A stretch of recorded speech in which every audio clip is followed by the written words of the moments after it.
Ya, assalamualaikum warahmatullahi wabarakatuh. Saya akan menerangkan, yaitu dengan judul pengaruh berbagai jenis gula terhadap sifat sensori dan nilai gizi abstrak. Penilaian ini bertujuan untuk mengetahui pengaruh dari berbagai jenis gula pada proses pembuatan roti manis terhadap sifat sensori dan nilai gizi produk. Materi yang digunakan adalah 4 jenis gula yang berbeda seperti sukrosa, glukosa, madu, dan fruktosa, serta bahan baku pembuatan roti manis yang sudah ditentukan komposisinya. Perlakuan yang digunakan adalah dengan 4 perlakuan penggunaan gula pada pembuatan roti manis dengan nilai dasar sukrosa atau gula pasir 100% relatif sweetness follows for 4 years sweetness.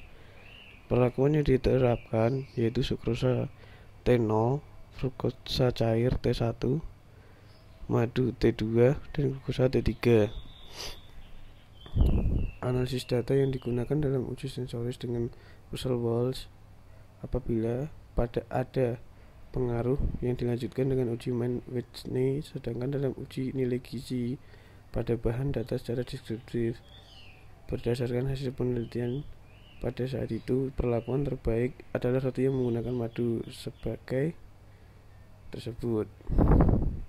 Pendahuluan. Roti merupakan produk yang cukup populer di Indonesia. Produk pangan olahan ini mengalami proses pemanggangan adonan yang telah difermentasi. Bahan utama dalam pembuatan roti terdiri dari tepung, air, ragi roti, dan garam. Sedangkan bahan pembantu dan tambahannya antara lain gula, susu skim, shortening, telur, dan brand improver. Jenis dan bentuk roti tergantung dari formulasi adonan dengan cara pembuatnya.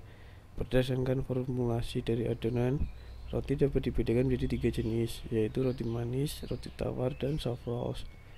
Adonan roti manis adalah adonan yang dibuat dari formulasi yang banyak menggunakan gula, lemak, dan telur. Saat teknologi pengolahan roti berkembang mulai dari teknologi sederhana sampai dengan teknologi yang menggunakan mesin otomatis, sehingga pembuatan roti bukan hanya mengandalkan pada keterampilan tetapi melibatkan ilmu pengetahuan dan teknologi. Secara umum, hampir semua jenis roti mengikuti tahapan yang terdiri dari mixing, fermentasi, proofing, setting, pengempasan, mildering, pencetakan, packing, cooling, terkadang staging atau pengirisan. Zhou dan Hui 2014. Metode pembuatan roti manis yang umum digunakan adalah straight dough atau metode langsung. Metode ini dibuat dengan cara mencampur semua resep bahan lalu mengaduknya hingga terbentuk adonan yang licin dan kalis. Metode ini paling sering digunakan karena hasil adonan maksimal dengan waktu fermentasi hanya 1,5 sampai 3 jam. Proses fermentasi yang terjadi akibat dari pemberian ragi yeast yang mengubah gula dan karbohidrat di dalam adonan menjadi gas karbon dioksida atau CO2 dan alkohol, sehingga menjadi adonan mengembang dan beraroma harum khas roti ketika dipanggang. Sedangkan gula berfungsi sebagai makanan ragi, memberi cita rasa serta memperbaiki warna dan aroma akibat proses karamelisasi selama pemanggangan. Gula memiliki sifat hidroksis yang selama ini gula yang pembuatan roti. Ada beberapa alternatif jenis gula yang dapat digunakan sebagai bahan baku pemanis roti, seperti gula glukosa, sirup jagung sebagai sumber fruktosa, dan madu sebagai sumber glukosa dan fruktosa. Gula-gula tersebut merupakan golongan gula reduksi. Fruktosa dan glukosa termasuk gula reduksi yang mampu membentuk reaksi Maillard atau kecoklatan. Metode. Prosedur pembuatan roti terdiri dari beberapa proses, yaitu mixing atau pencampuran, fermentasi, setting atau pengempasan, proofing, molding atau pencetakan, dan baking atau pemanggangan, pengolahan, dan analisis data. Analisis yang digunakan dalam uji sensoris adalah Russell Walsh apabila ada perlakuan dilanjutkan dengan uji Mann-Whitney Hipotesisnya diuji dalam penelitian ini adalah pengaruh berbagai jenis gula terhadap sifat sensoris dan nilai gizi roti yang dibandingkan dengan gula kontrol. Hasil dan pembahasan. Nah, ini hasil dan pembahasannya. Ada perlakuan T0, T1, T2, T3. Bisa kita lihat warna, ada tekstur dan ada rasa dan overall. Di pembahasan kali ini warna, tekstur, rasa, overall ini kita bisa lihat yaitu mendapatkan hal yang berbeda-beda dari T0, T1, T2, T3. Kemudian pada penelitian sensoris terhadap warna roti yang dibuat dari berbagai jenis gula, permukaan roti yang paling berwarna kecoklatan adalah roti perlakuan gula T1 dan yang paling berwarna pucat adalah perlakuan gula T3.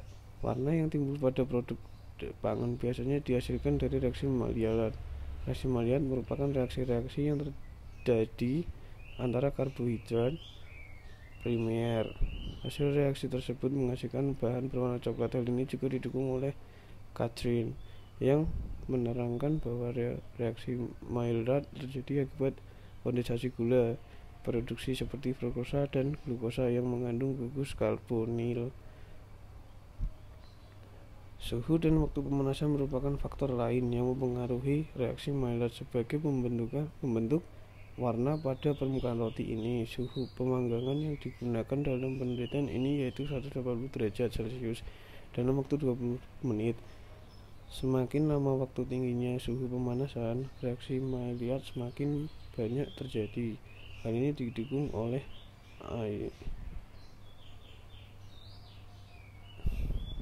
yang menerangkan bahwa warna kecoklatan yang terjadi pada bahan makanan ketika mengalami tekstur. Perubahan tekstur merupakan salah satu komponen penting yang menentukan kualitas akhir roti. Roti manis dengan perlakuan penambahan gula fruktosa merupakan perlakuan dengan hasil tekstur roti yang paling baik karena memiliki tekstur yang halus dan tidak bantat. Hal ini sesuai dengan pendapatan Jones 1997.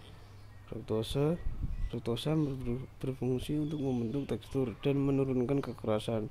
Tekstur yang dihasilkan pada perlakuan dengan gula fruktosa adalah yang paling lembut, tidak bantat. Hal ini diperkuat oleh Lee 1987 bahwa fructose syrup HFS dalam pengolahan bahan pangan merupakan bahan pangan yang bernilai gizi tinggi yang berfungsi sebagai penguat cita rasa, mencegah pembentukan kristal gula dan mampu menghambat pertumbuhan mikroorganisme dengan tekanan osmosa yang tinggi. Hal tersebut diperkuat oleh Hanover dan White bahwa fruktosa yang dapat meningkatkan kualitas tekstur yang lebih baik. Kesimpulan berdasarkan hasil penelitian dapat disimpulkan perlakuan terbaik adalah roti yang menggunakan madu sebagai bahan pemanis roti dengan hasil nilai sensoris warna agak coklat, tekstur agak bantat, rasa agak manis, dan penilaian overall adalah suka. Nilai gizi roti manis dengan pemanis madu telah sesuai dengan SNI roti manis 013840 tahun 1995. Sekian dari presentasi saya. Bila ada kekurangan dan kesalahan, saya mohon maaf. Terima kasih.